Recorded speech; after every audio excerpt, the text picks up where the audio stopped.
यहाँ मौजूद जिंदा दिल अवाम जो इस एहतजाजी जलसे में शिरकत कर कर अपना एहतजाज दर्ज करने के लिए आई है, मैं आप तमाम लोगों का तहे दिल से शुक्रिया अदा करता हूं।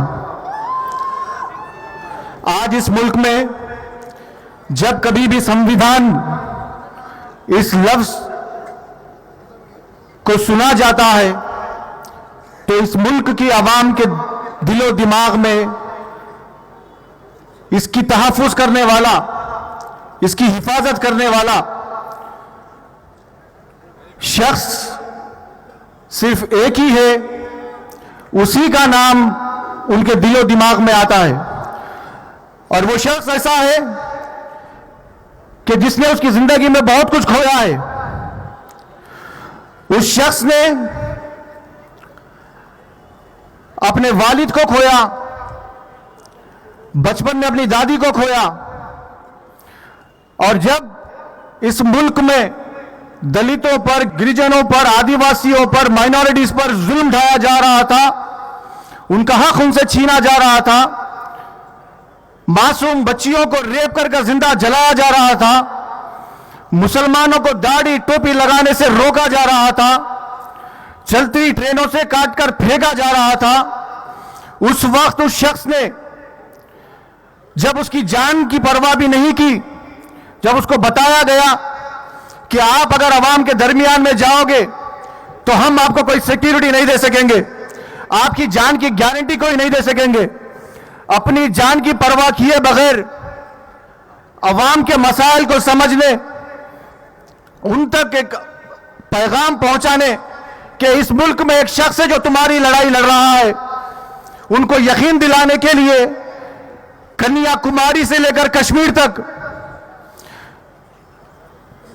ना अपने पैर के छालों की परवाह की, ना धूप की परवाह की, ना बरसात की परवाह की, ना ठंड की परवाह की, ना आसमान से बरसते बर्फ की परवाह की, सिर्फ एक नारा नफरत छोड़ो भारत जोड़ो लगाकर इस नफरत के बाजार में मोहब्बत की दुकान खोलने की कोशिश की।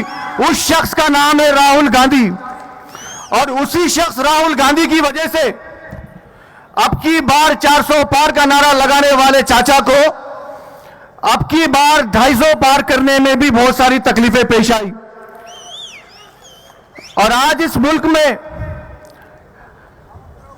आप और हम दलित, गिरिजन, आदिवासी अगर कभी किसी मसले में एक उम्मीद रखते हैं तो वो सिर्फ और सिर्फ राहुल गांधी से है।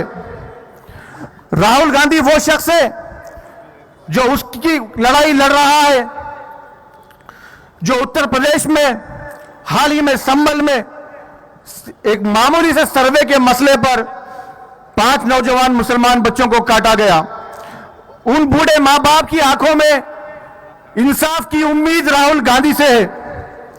उत्तर प्रदेश में रेप कर आधी रात को जला देने वाली उस लाश के मां बाप को उम्मीद राहुल गांधी से है।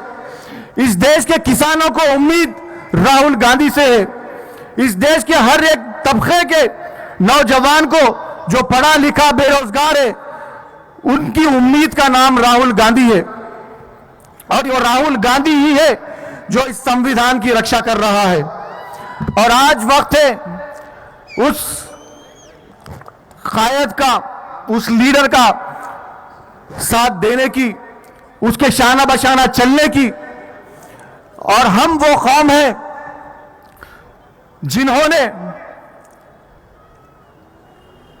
इस मुल्क की आजादी के लिए जो जंग लड़ी गई थी, उस वक्त भी हमने इस मिट्टी को अपने खून से सींचा है। याद करो वो दिन जिस वक्त इस मुल्क में अंग्रेजों से लड़ाई लड़ी जा रही थी। इस मुल्क को जय हिंद का नारा देने वाले मुसलमान शख्स का नाम मोहिउद्दीन हसन था। इस मुल्क को इनकलाब जिंदाबाद जैसा नारा देने वाले शख्स का नाम हजरत मौलाना मोहानी था। इस मुल्क को सारे जहां से अच्छा हिंदुस्तान हमारा जैसा तराना देने वाले शख्स का नाम अल्लामा इकबाल था। इस मुल्क को हमने न सिर्फ नारे दिए हैं बल्कि हमारी जान भी दी है। फांसी का फैसला सुना देने के बाद मुस्कुराते हुए फांसी के फंदे को चूम कर गले से लगाने वाले शख्स का नाम अशफाकुल्लाह खान था। याद करो उन कुर्बानियों को जो हमारे उलमा इकराम ने दी है। और आज वक्त है, और मैं इस सरजमीन दक्कन हैदराबाद में खड़े होकर बड़े फख्र से कहता हूं कि जब इस मुल्क को आजादी की जंग के बाद चाइना से मुकाबला करना था, जब इस मुल्क में आवाज दी गई कि आइए, इस मुल्क के फाइनेंशियल कंडीशन सही नहीं है, ताउन करिए, तो सबसे पहले इस सरजमीन हैदराबाद के मीर उस्मान अली खान ने लब्बैक बोलकर आवाज देकर 6 टन सोना इस मुल्क को दिया है। और आज हमको जब तक इस मुल्क में राहुल गांधी, इमरान प्रतापगढ़ी, रेवंत रेड्डी जी साहब जैसे खुददार नेता जो आपकी लड़ाई संसद में, पार्लियामेंट में, असेंबली में लड़ रहे हैं, हम सबको इन्हीं से उम्मीद है। और इंशाअल्लाह ये जंग 2029 से पहले हम खत्म करेंगे। आज ये मौका मुझे देने के लिए और इस यहां पर जो कसीर तादाद में आप लोग शामिल हुए हैं, अपनी शिरकत की हैं, उसके लिए मैं आप सभी का तहे दिल से शुक्रिया अदा करते हुए जगह लेता हूं। जय भीम, जय हिंद, जय कांग्रेस।